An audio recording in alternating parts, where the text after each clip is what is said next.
Welcome to No Stage, Just a Chair. I'm Brian, and this is me trying to figure things out without pretending I already know how. If I sound foolish, that means it's working. The music sounds a little 80s? Good. I was basically raised on synths and questionable hair choices. And if any of this sounds familiar, pull up a chair. I'm going to tell you guys about a crazy idea that I have. I don't know how realistic this idea is. I don't know if it's possible, but I've realized that I'm the kind of person that sometimes I've got to have crazy ideas, because sometimes crazy ideas teach me something about what it is that I really care about, what it is that I really want, and maybe I'm wearing the same shirt again. I need to change shirts.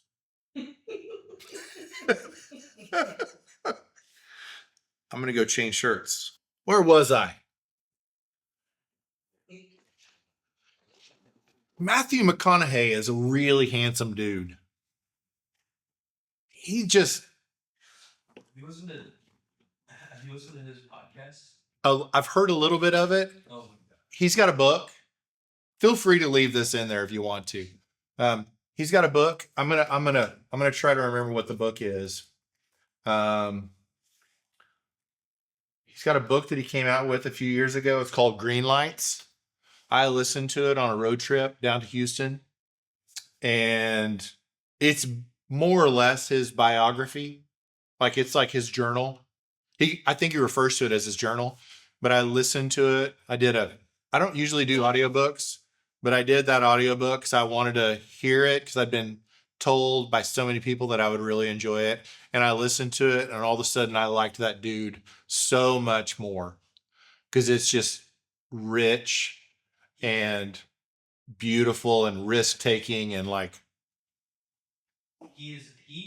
never knew until I saw him on a couple podcasts, and I listened to him and I was like, this dude's legit. Yeah. He's a legitimate human being. Yeah. He has something to say. Yeah, he's moved. He's not doing rom-coms anymore. Yeah. Because it wasn't him. It wasn't his identity. Yeah. He's incredible. Yeah. I'll show you some stuff that I've grabbed. I love it. I love it. That dude, I'm just kind of amazed. He's a person that I look at and go, man, he's got so much, all bundled up in this pretty, I don't mean pretty physically. I mean this pretty amazing package. It's oh man. And then I look at him and it's I have a friend that I grew up with that people would, behind his back, they would refer to him as Zeus, because he was just perfect. He was perfect. His hair was always perfect. He was always super fit. He was handsome. Everybody wanted to be him. And he was kind of one of those people that it's I really don't like you. But you really do, because he's such a great guy that you can't not like him. But at the same time, you look at him and want to choke him out, because he's just too put together and too perfect. So, yeah, nobody's ever looked at me that way. So I have this crazy idea. I'm going to share this crazy idea with you guys today, because I tell stories. And one of the things that I'm trying to do is, if I'm really trying to be here to be vulnerable, really trying to be here and be transparent, also trying to give myself some space to have vision and plans for the future. I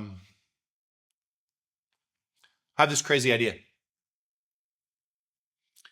The American dream is the big house and huge, lots of rooms, lots of everything. And I realized through the path of trial and error over the years that somehow I think that I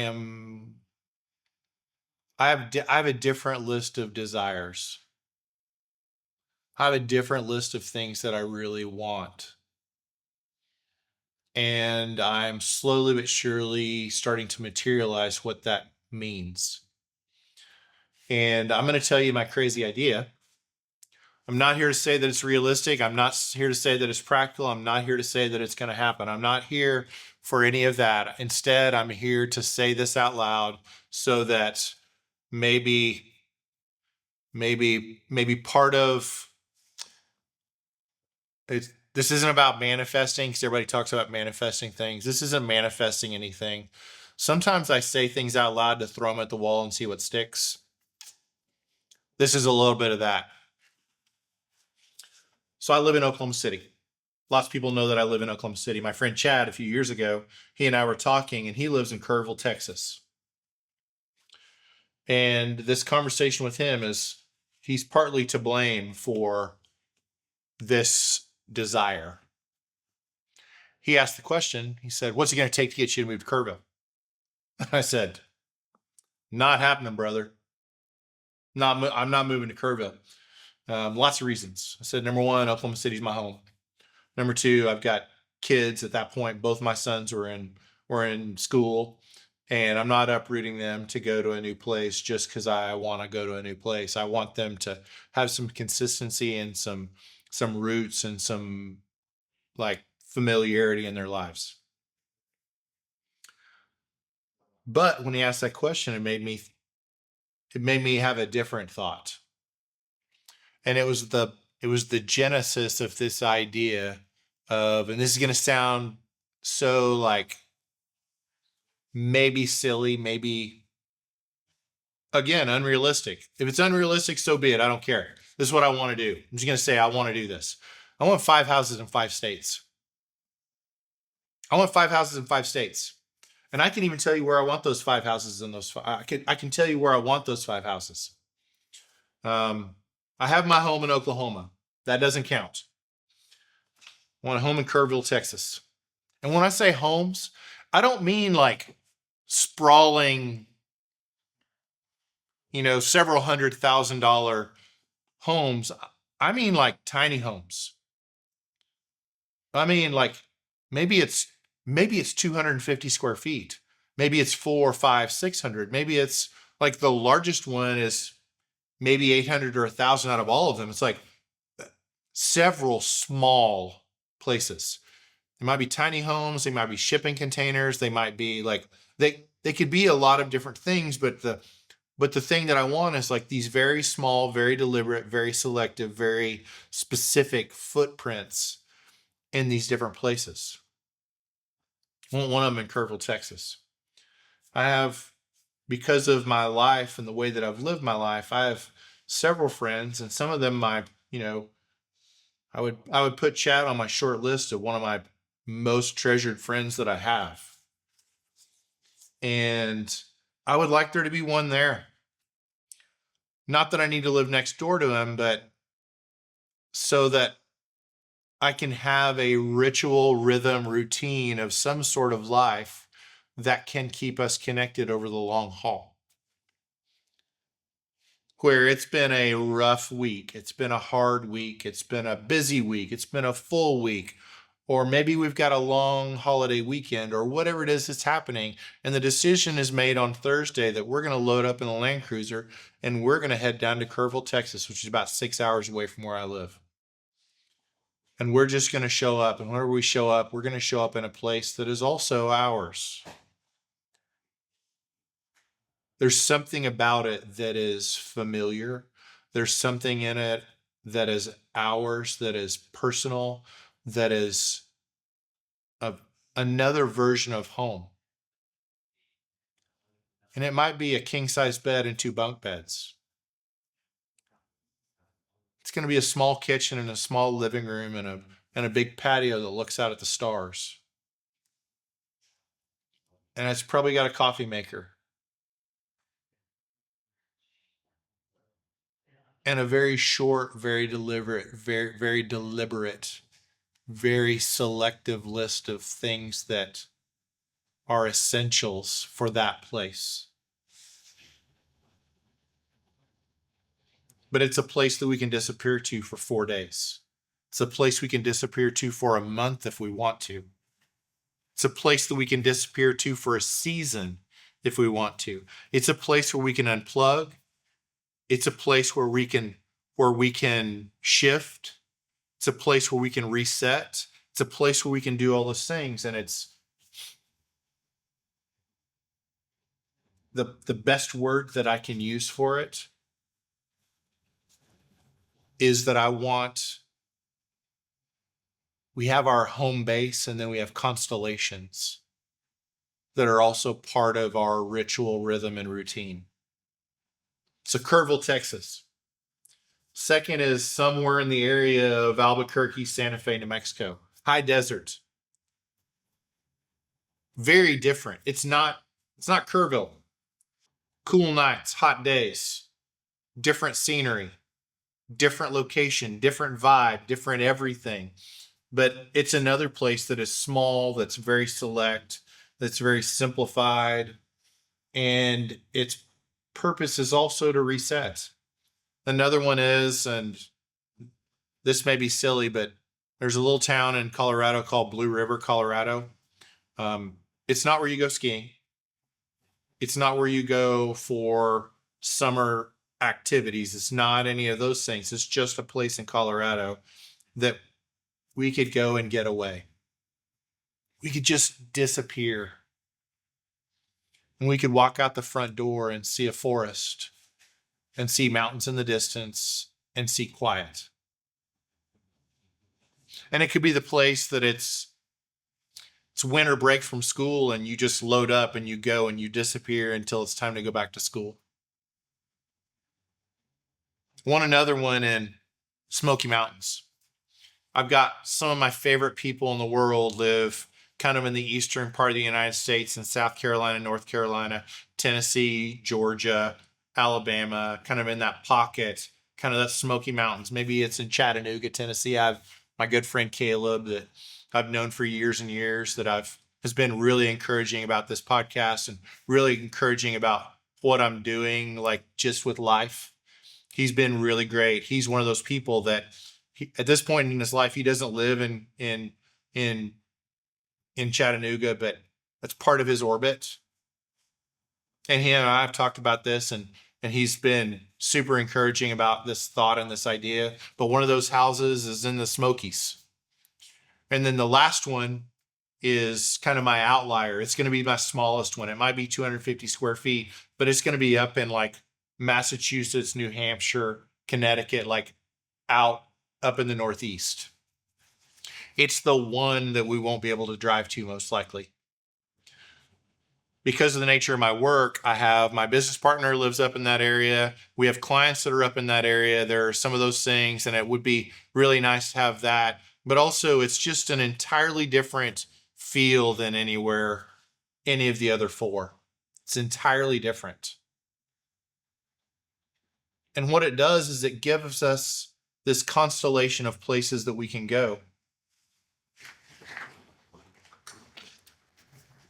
It gives us this list of places that can become part of I've used this term several times. I've used this phrase several times in this podcast already, our rhythm, ritual, and routine. Because the goal is with each of those 5 places is that those are places where we start to build some memories.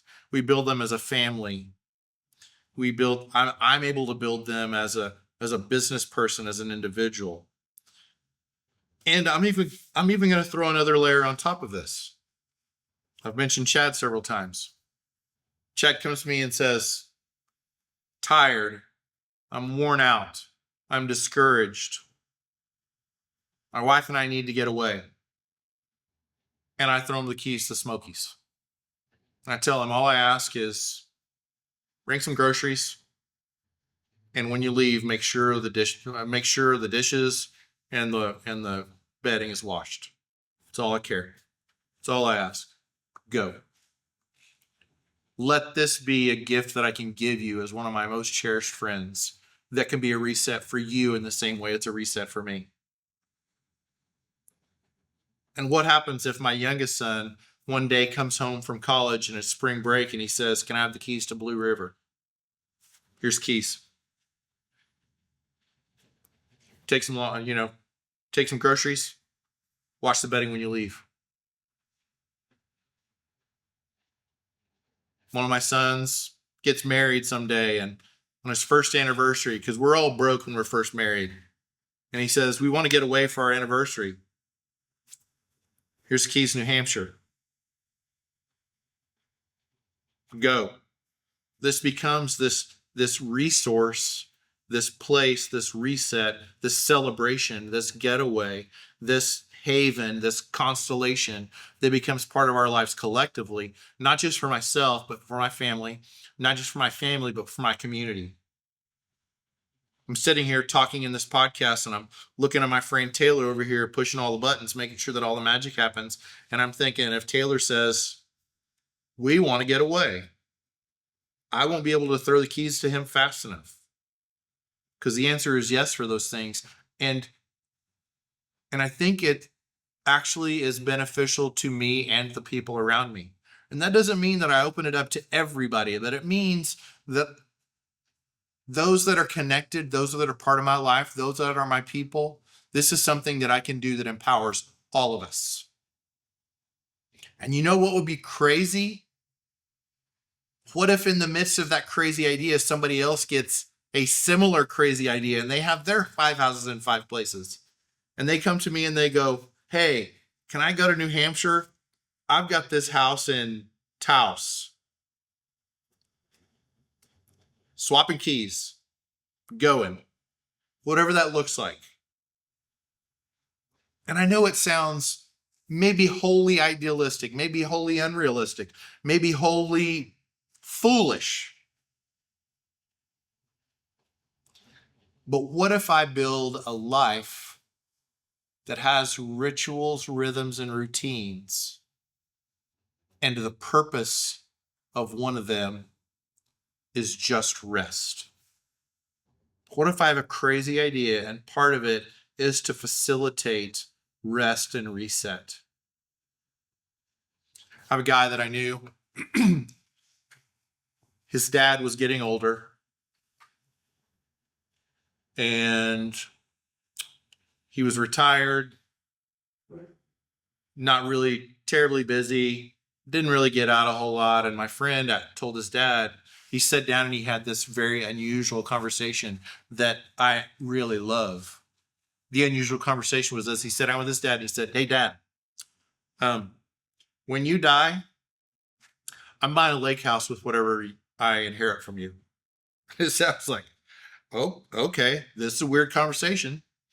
And he said, and the more I thought about that, I thought, hey, Dad, how about you just take that money now and go buy a lake house? Because I would rather go to a lake house and be with you than take the money I get from you and buy a lake house. I like that idea. He told his dad, you don't have to, but know that I'm going to spend that money on this. And if you have it and you're okay with spending it, I would rather go spend the time at the lake with you while you're alive than to take that money after you're dead and go enjoy it then. I want both. I want all of them, and we can. You know what his dad did? Went and bought a lake house, bought a nice boat, bought two Sea-Doos. They go to the lake multiple times all during the year. Feels like a win. And made it available to something that empowers memories and connection. I want my kids to have access to those 5 houses with or without me. And when the day comes that I'm no longer here, and they may look and go, hey, we're going to sell these 5 houses. We're going to bulldoze these 5 houses. Or they may look at it and go, let's keep these 5 houses, and we will have access to them as a family as far as we possibly can, as long as we possibly can, because these have become rituals, rhythms, and routines that are meaningful for us. Because I want to be available and empower connection.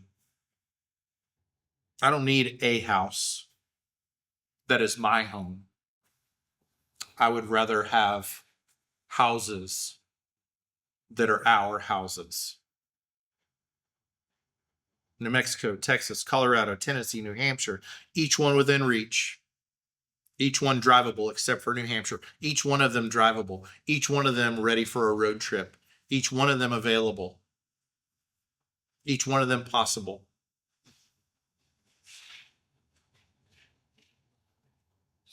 We've created a life with constellations.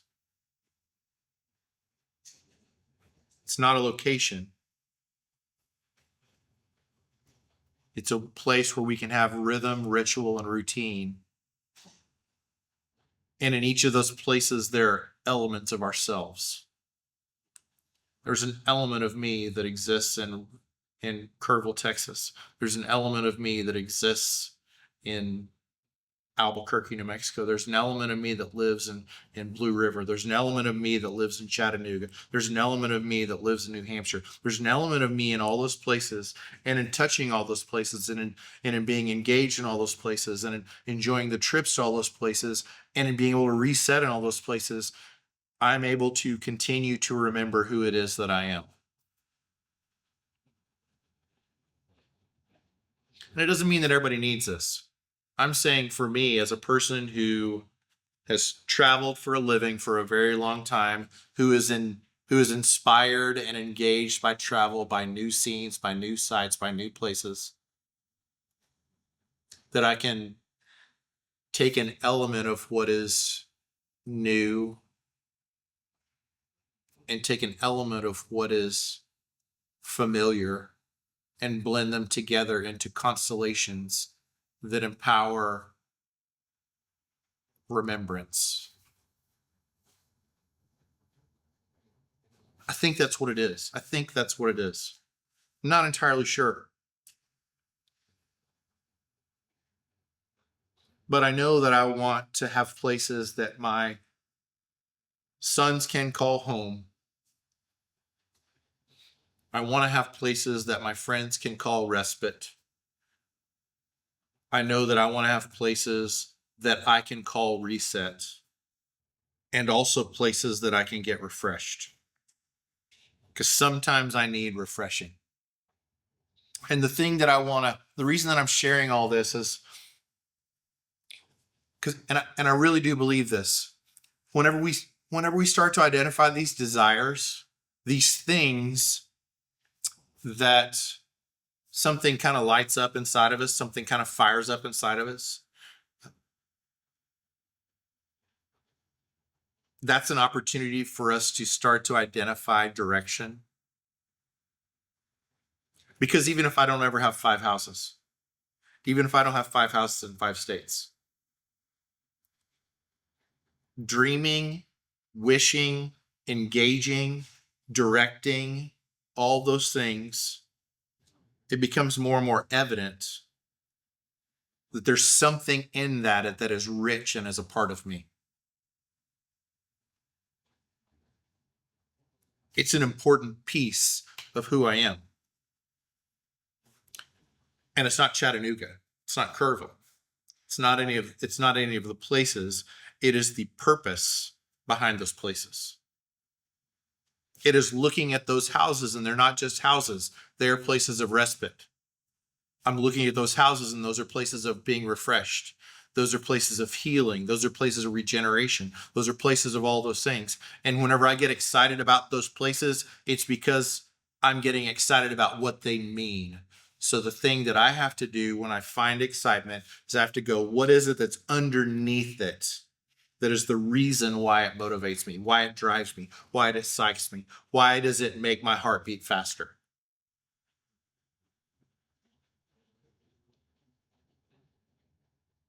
Because when I ask those questions, I start to discover new things about myself, start to discover the things that are priorities for me. And it starts to show me the things that really wake me up. Because I want to stay awake. I've told my sons for years and years, and everybody who'll listen to me, I've told them, chances are I probably won't ever retire. I'll just take longer vacations. Because as much as I love this chair, I don't want to live in this chair. This chair I will sit in for about 3 hours a month. Because I want to go do other things. I want to be active. I want to be engaged. I want my mind to be engaged. I want my heart to be engaged. I want my body to be engaged. I want to be climbing. I want to be walking. I want to be cycling. I want to be doing all these kinds of things. And in order for me to do that, I've got to find rhythms, rituals, and routines that will enable that. That's what I know about me. I know that whenever I ate street food in Kuala Lumpur, Malaysia.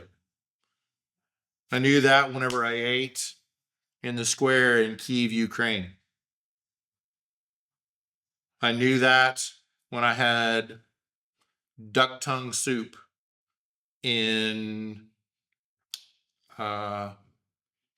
Indonesia, Jakarta. I think that was Jakarta.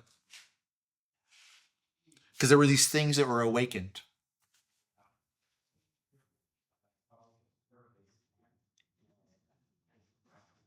I want to make a bigger statement. I think that we need to follow the breadcrumbs of those exciting things and those things that excite us. We need to follow the breadcrumbs. We need to ask ourselves what it is about those things that excite us. What is it that is illuminated in that awareness? Does that make sense? What is illuminated in that awareness? And for me, none of these homes are escape routes.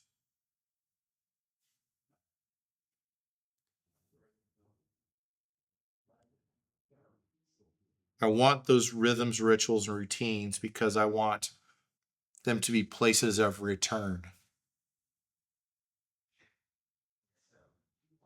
I want them to be places that remind me of who I am. Places that remind me of what I value. Places that remind me of why I'm a dad and why I'm a friend and why I'm a business owner and why I'm a human. So I have my crazy idea. I shared my crazy idea.